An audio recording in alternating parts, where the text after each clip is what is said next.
Acoso sexual. ¿Qué es el acoso sexual?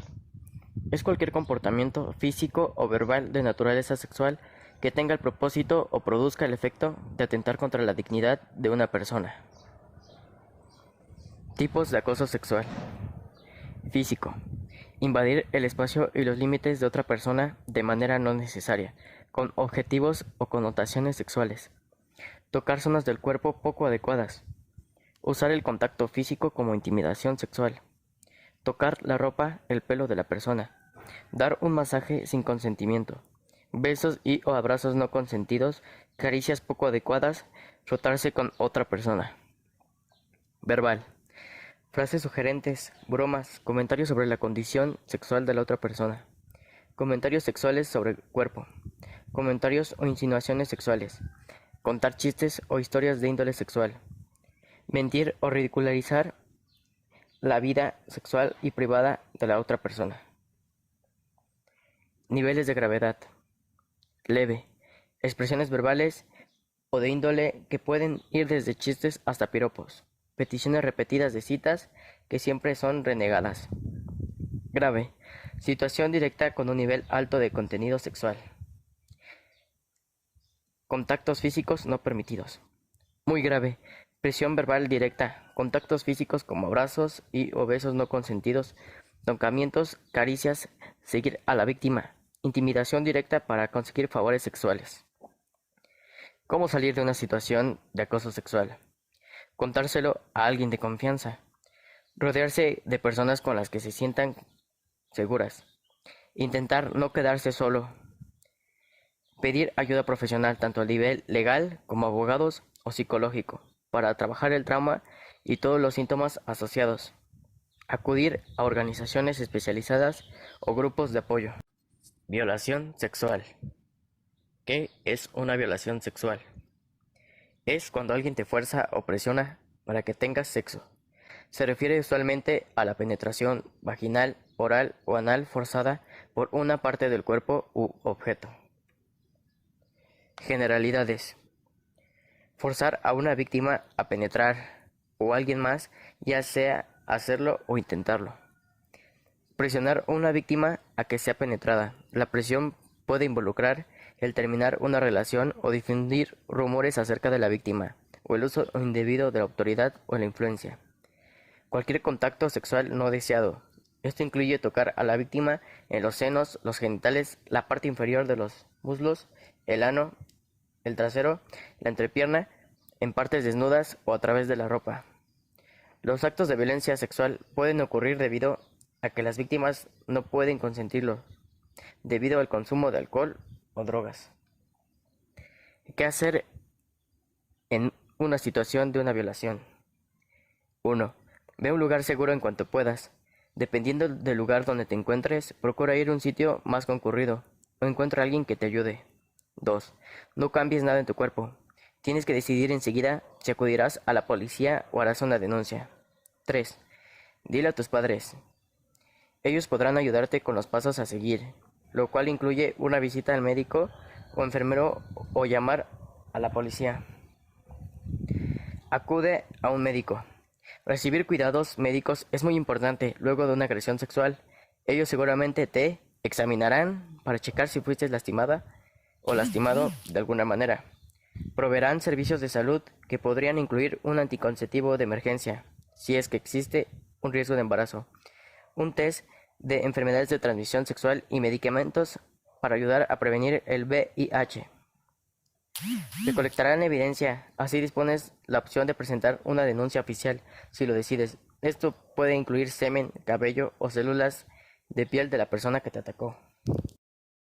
El embarazo, según la Organización Mundial de la Salud, se define como los 9 meses durante los cuales el feto se desarrolla en el útero de la mujer, resaltando que es para la mayoría de las mujeres un periodo de gran felicidad.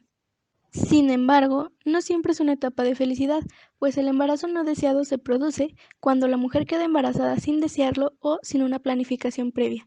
Puede causar problemas en la mujer que decide continuar con su embarazo, tales como una detención del crecimiento, mayores riesgos de aborto espontáneo o de nacimiento prematuro, además de consecuencias personales como el abandono del estudio, cambios de proyectos en la vida profesional Causa muchas veces conflictos familiares con los padres y con la pareja. Para evitar este tipo de situaciones es necesaria una buena educación sexual, además de conocer el uso correcto de los métodos anticonceptivos, ya que la mayoría de los casos de embarazo no deseado se deben a un desconocimiento de los métodos anticonceptivos y su uso correcto. El 48.5 de estos casos en México se dan en mujeres de entre 15 y 19 años. El aborto es la interrupción o finalización prematura del embarazo, lo que quiere decir que el feto es arrojado antes de poder sobrevivir fuera de la madre. Hay dos maneras de clasificar el aborto espontáneo y el aborto inducido. El aborto espontáneo es cuando no es provocado intencionalmente y la expulsión del feto es antes de las 20 o 24 semanas. Los factores que pueden producir el aborto son factores genéticos o cromosómicos del feto, la exposición de toxinas ambientales, problemas hormonales de la madre, tabaquismo, drogadicción y alcoholismo. Mientras que el aborto inducido es cuando el feto o el embrión es eliminado, ya sea por razones médicas o porque la madre lo decidió. Y según sea la técnica para este aborto, puede ser aborto médico o con medicamentos y aborto quirúrgico. El aborto en la adolescencia cada vez se vuelve un problema más serio y con mayor frecuencia. Algunas de las causas de este es la falta de información sobre la sexualidad y el uso de los anticonceptivos, el miedo al qué dirá la sociedad y la falta económica que tienen varios adolescentes cuando se presenta el embarazo. Una de las consecuencias más alarmantes sobre el aborto es la asistencia a centros clandestinos o la realización de manera casera debido a la falta de legalización en el país, lo cual eso lo lleva a otras consecuencias debido a la falta de control sanitario o hasta la muerte. Otra de las consecuencias que tiene es la perforación del útero con algún instrumento médico, el riesgo con la anestesia que puede provocar paros cardiorrespiratorios o la muerte, o un tejido retenido que puede causar varias infecciones. Las últimas consecuencias físicas más conocidas sobre el aborto son los embarazos ectópicos, en donde el feto se implanta en otro lugar, que puede ser las trompas de falopio, ocasionando su ruptura, la infertilidad, hemorragias durante el aborto y la muerte.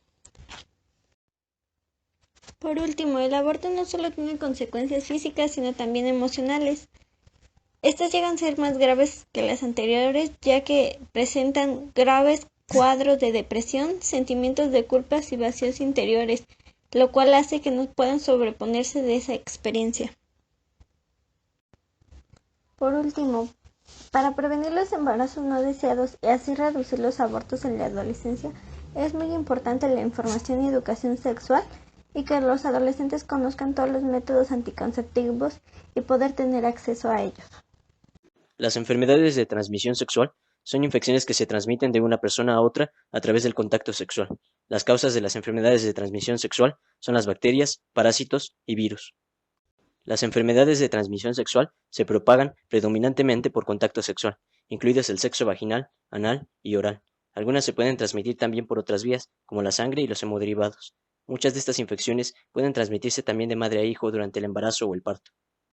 Los signos y síntomas que pueden indicar una infección de transmisión sexual incluyen los siguientes: llagas en los genitales o en la zona oral o rectal, dolor o ardor al orinar, secreción proveniente del pene, flujo vaginal inusual con olor extraño, sangrado vaginal inusual, dolor durante las relaciones sexuales, dolor e inflamación de los ganglios linfáticos, dolor en la parte inferior del abdomen, fiebre, erupciones en el tronco, las manos o los pies.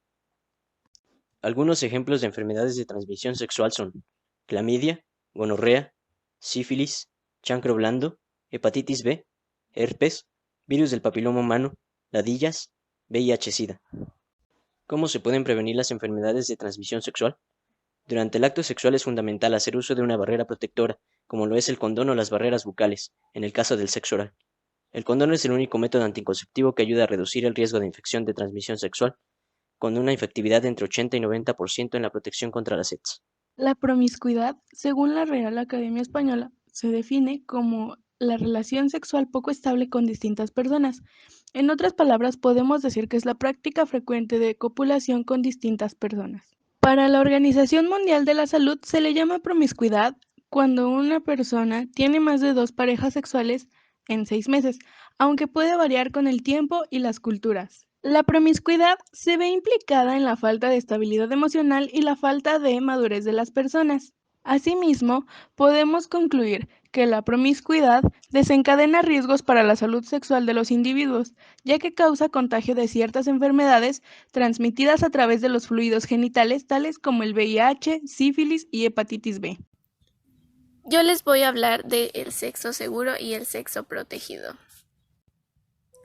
El sexo seguro son las prácticas sexuales en las que no se tiene contacto con fluidos genitales. Esto puede ser mediante la erotización individual o compartida, los besos, las caricias, entre otros. El sexo protegido son las prácticas sexuales en las que se evita el contacto con fluidos genitales mediante las barreras de látex. Las barreras de látex que se pueden utilizar para practicar el sexo protegido son el condón masculino, el cuadro de látex que se ocupa para practicar el sexo oral en la mujer y el condón femenino.